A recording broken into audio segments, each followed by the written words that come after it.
काम बढ़ने नहीं दे रही है भ्रष्टाचार को लेकर।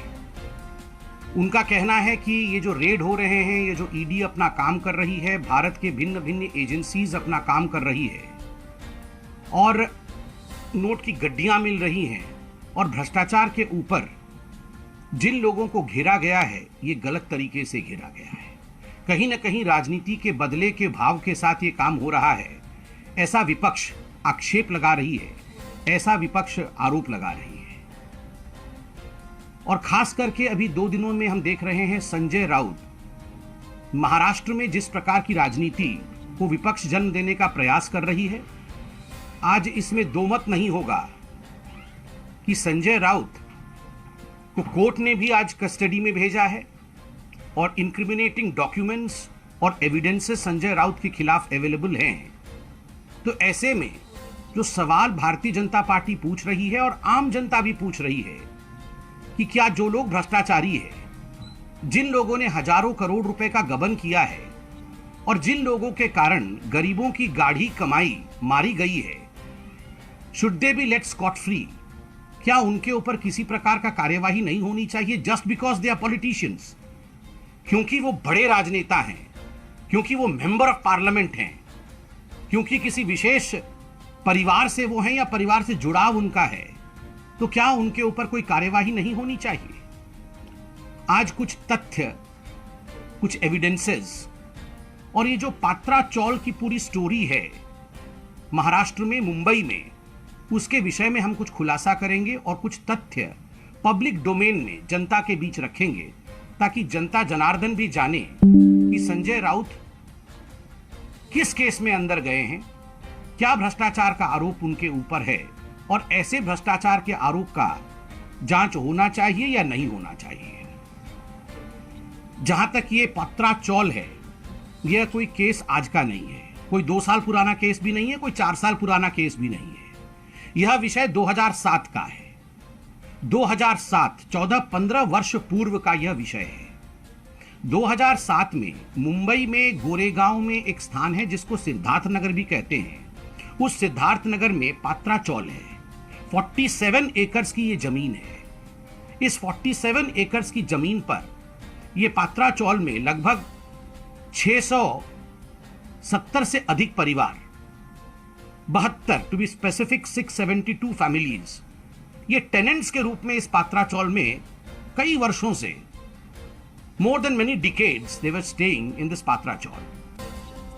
जो महाडा है, Maharashtra housing area development authority, MHADA ने 2007 में पात्रा चौल को रीडेवलप करना, उसका पुनर्निर्माण करना, इन टेनेंट्स को किस प्रकार से अच्छे घर मुहैया कराया जाए, इस पर इन्होंने एक एग्रीमेंट साइन किया।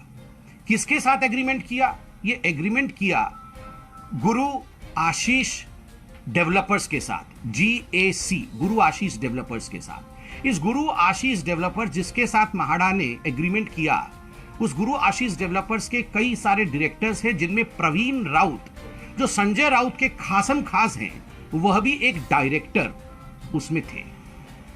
अब ये गुरु आशीष कंस्ट्रक्शन GAC जो कंपनी है, उस कंपनी ने एग्रीमेंट 2007 में महाडा के साथ साइन तो कर दिया।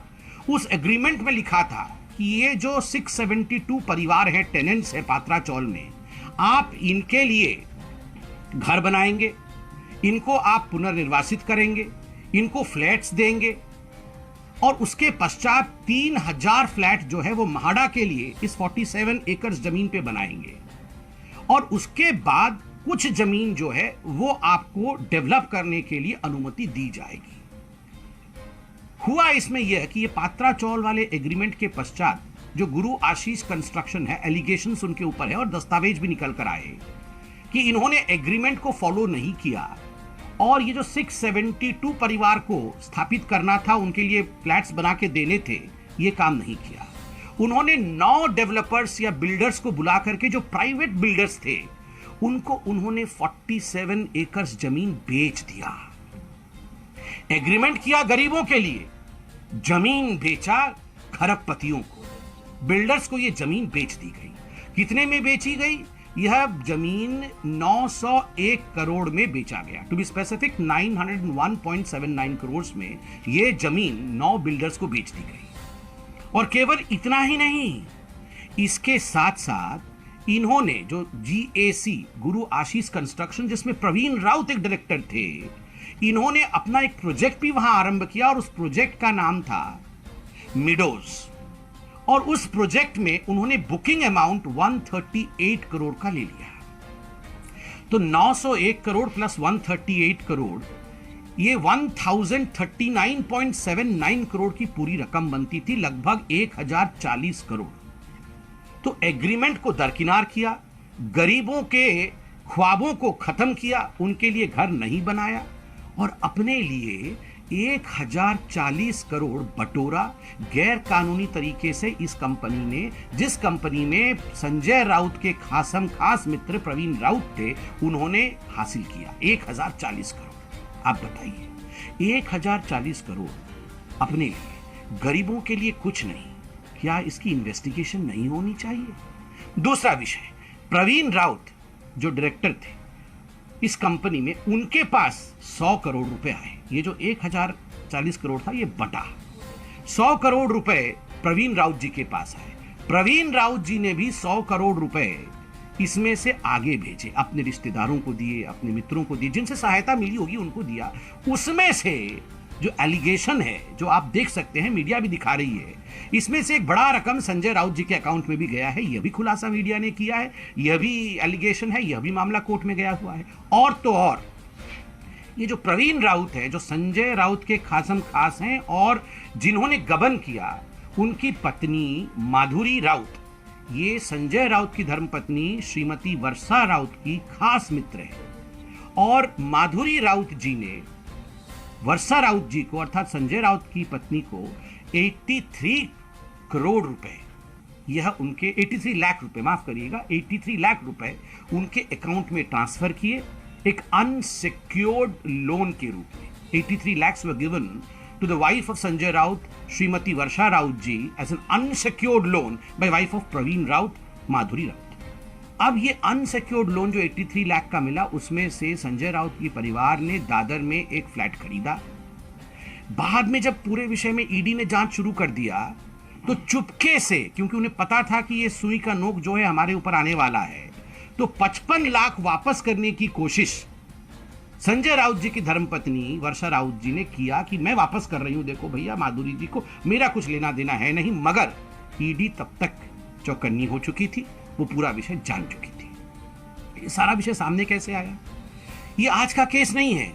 2018 में जब महाडा ने, जब महाराष्ट्र हाउसिंग और एरिया डेवलपमेंट कॉर्पोरेशन ने देखा कि यार यह तो गबन हो गया, 1000 से अधिक करोड़ रुपए का, गरीबों के लिए घर भी नहीं बना और ये GAC कंपनी ने इसे बेच भी दिया, तो उन्होंने एक PMLA, prevention of money laundering act के अंतर्गत उन्होंने एक केस दर्ज किया, एक FIR किया, जिसमें प्रवीण राउत और वाधवान ब्रदर्स, आपको पता होगा ना वाधवान ब्रदर्स, जिनको कोविड के समय सहूलियत दिया था इनकी सरकार ने, जो विकास आघाड़ी सरकार की, वसूली आघाड़ी सरकार थी, इन्होंने स्पेशल उनको पैकेज दिया था कि आप घूमने फिरने जाओ।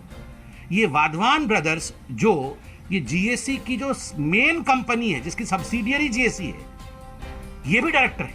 तो इनको और प्रवीण राव के खिलाफ FIR हुआ था कब? 2018 में। तो क्या बदले के भाव के साथ एक दिन इनकी सरकार बनेगी, ये एक दिन हमारे खिलाफ बोलेंगे? क्या बदले के भाव के साथ 2018 में हमने जाके रेट्रोस्पेक्टिवली इनके ऊपर FIR कराया? ऐसा नहीं है, क्योंकि महाडा ने इनके खिलाफ FIR कराया था। और आपको याद होगा, एक PMC कोऑपरेटिव बैंक घोटाला हुआ था, जिसमें यह बैंक बैठ गई थी और हजारों खाता धारक, कई लोगों ने सुसाइड भी किया था PMC बैंक घोटाले में। 6700 करोड़ रुपए का गबन, जिसमें से बहुत बड़ा अमाउंट जो है वो साइफन ऑफ हुआ था। उस मामले में वाधवान ब्रदर्स इन्वॉल्व थे। उनके घर में जब रेड हुआ तो उनके घर से इंक्रिमिनेटिंग डॉक्यूमेंट्स मिले थे एजेंसीज को, ये जो पूरा हाउसिंग पात्रा चौल के विषय में, उसमें प्रवीण राउत का नाम आना, उसमें ये सारे ट्रांजैक्शन। और केवल इतना ही नहीं है, ये जो प्रोसीड ऑफ क्राइम है, ये जो 1040 करोड़ बटा है, वो कहां कहां गया है, ये तो एजेंसी बताएगी। हम तो पॉलिटिकल पार्टी है, हम तो अखबारों से, मीडिया से जो खबर लेते हैं, मीडिया में यह भी खबर आई है कि 8 प्लॉट संजय राउत जी की धर्मपत्नी श्रीमती वर्षा राउत जी ने एक और संजय राउत जी के मित्र हैं सुजीत पटकर, उनकी धर्मपत्नी के साथ मिलकर 8 प्लॉट खरीदे और उसमें भी करोड़ों करोड़ रुपए रजिस्ट्री अमाउंट के इतर दिया गया है। तो आप सोचिए, इतने सारे प्लॉट, फ्लैट, करोड़ों रुपए का गबन। आप बताइए, आप जनता जनार्दन हैं, क्या इसमें कोई जांच ही नहीं होनी चाहिए? 2018 में जो केस महाड़ा ने किया था, क्या यह बंद कर देना चाहिए क्योंकि संजय राउत बहुत बड़े नेता है? मुझे आश्चर्य होता है। आजकल टीवी है, आजकल सोशल मीडिया है, कुछ छुपता नहीं। नोटों की गड्डियां निकल रही है, गड्डियां। देखकर आंख चकाचौंध हो जाता है कि ये है क्या। ऐसे पहाड़ निकल रहे हैं नोटों के। हर जगह पार्थ बैठे हैं। बंगाल में दीदी का पार्थ, यहां उद्धव का पार्थ, सत्येंद्र जैन, अरविंद केजरीवाल का पार्थ। ये नोटों की गड्डियां निकलेंगी, इंक्रिमिनेटिंग डॉक्यूमेंट निकलेगा और ईडी कुछ नहीं करे, वो चुपचाप घर में बैठे क्योंकि ये पॉलिटिशियन है एंड पॉलिटिशियंस आर एंटाइटल्ड। इनके खिलाफ कोई कार्यवाही नहीं होनी चाहिए क्योंकि ये मेंबर ऑफ पार्लियामेंट है, क्योंकि ये माननीय है। बड़ा आश्चर्य का विषय है। और देखिए, ये लोग जो आज सवाल पूछ रहे हैं, इनसे पूछिए जरा, ये नवाब मलिक के समय तो बहुत उछल रहे थे कि नवाब मलिक के ऊपर बड़ा कार्यवाही हो गया, बदले की भाव के साथ हो गया, वहां धर्म का एंगल भी ला रहे थे, न जाने क्या क्या कर रहे थे। अभी नवाब मलिक जेल में है ना, कोर्ट ने क्यों नहीं छोड़ दिया? अगर हम बदले के भाव के साथ काम कर रहे थे, एजेंसीज बदले की भाव के साथ काम कर रही थी, तो कोर्ट ने नवाब मलिक को क्यों नहीं छोड़ा? इसलिए नहीं छोड़ा because there were evidences against him, because he was embroiled neck deep in corruption. That is the reason as to why the law has taken its course. कानून ने अपना काम किया है, कैसे छोड़ देगी? और ये सारे लोग सड़क पे तो इतनी बड़े बड़े डायलॉग बोलते हैं, हमें गर्व है कि इन्होंने भ्रष्टाचार किया। ऐसा ही कुछ बोला था ना कल कि हमें गर्व है इनके ऊपर, संजय राउत के ऊपर गर्व है शिवसेना को, ये इन्होंने बहुत अच्छा काम किया है। अरे आपको तो गर्व है, कोर्ट को तो गर्व नहीं है। अगर कोर्ट को गर्व होता तो कोर्ट इनको रिमांड में देती, कोर्ट इनको कस्टडी में भेजती। कोर्ट इनको कस्टडी में भेजी है क्योंकि कोर्ट कन्विंस्ड है, इनमें से किसी व्यक्ति को तो कोर्ट छोड़ नहीं रही है कि आपने भ्रष्टाचार नहीं किया है। देखिए, जाकी रही भावना जैसी, प्रभु मूरत दिखी तिन तैसी। ये वो लोग हैं, हनुमान चालीसा बोलने पर तो राष्ट्रद्रोह लगा रहे थे आप, उड़ा देंगे, धक्का मार के गिरा देंगे, देख लेंगे, इस प्रकार के तो डायलॉग आप बोल रहे थे। घमंड की भाषा का प्रयोग तो आप कर रहे थे, बदले की भाव का तो प्रयोग आप कर रहे थे। हम ऐसा नहीं करते हैं। हम कानून, संविधान और देश की नीतियों में विश्वास रखते हैं। We never, Bharatiya Janata party और the government run by Bharatiya Janata party never overrides the constitution. कभी भी कॉन्स्टिट्यूशन के ऊपर जाके, संविधान के ऊपर जाके कोई कार्यवाही भारतीय जनता पार्टी नहीं करती। एजेंसीज के किसी भी काम पर अड़चन, रुकावट, इंटरफेरेंस नहीं करती। मगर हां, जीरो टॉलरेंस फॉर करप्शन। यह बात हर कोई याद रख ले कि करप्शन के लिए तिल मात्र का स्थान इस नए भारत में नहीं है। जनता जनार्दन है, जिन्होंने जनता के पैसे के साथ खिलवाड़ किया है उनको कभी छोड़ा नहीं जाएगा। इसके साथ साथ एक और भी विषय हम लेने वाले हैं, मगर आज इस विषय पर विपक्ष से हम इतना ही निवेदन करेंगे कि आप करप्शन और भ्रष्टाचार को पॉलिटिसाइजेशन करना, उस पर राजनीति करना छोड़ दें। पार्लियामेंट में आप सकारात्मक विषयों पर चर्चा करें और जो लोग भ्रष्ट हैं उनको सजा हिंदुस्तान की कोर्ट देगी। दूसरा विषय भी बड़ा गंभीर है।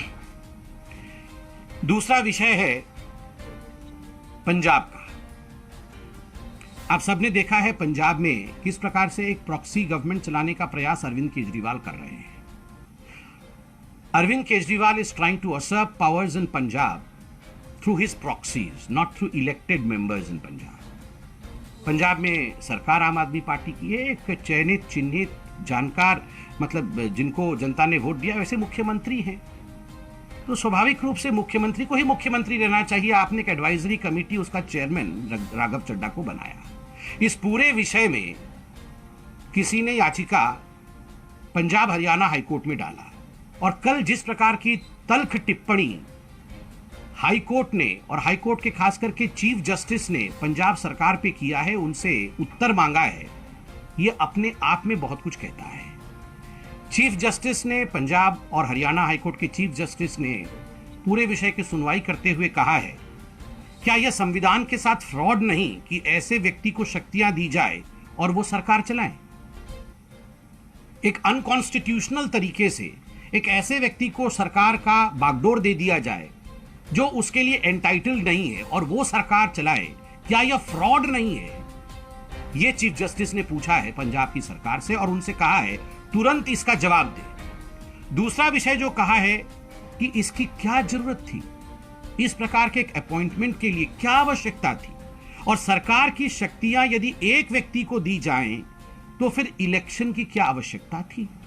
अगर एक ही व्यक्ति को आप वहां पे सर्वे सर्वा करके बैठाने वाले हैं, आप चीफ मिनिस्टर को भी दरकिनार करने वाले हैं, सरकार को भी वहां दरकिनार करने वाले हैं, तो इलेक्शंस कराने की क्या आवश्यकता थी? ये तल्ख टिप्पणी जो चीफ जस्टिस महोदय ने किया है पंजाब और हरियाणा हाईकोर्ट में, ये अपने आप में अरविंद केजरीवाल जी को कहीं ना कहीं इंक्रिमिनेट करता है और उनसे प्रश्न पूछता है। आज पंजाब सरकार ने भी कोर्ट में कहा कि ये अभी तक ऑफिशियली अनाउंस्ड नहीं है। आज हमने मीडिया में देखा कि ये जवाब दिया है कि राघव चड्डा एडवाइजरी कमेटी के चेयरमैन ही अभी तक ऑफिशियली अनाउंस्ड नहीं है।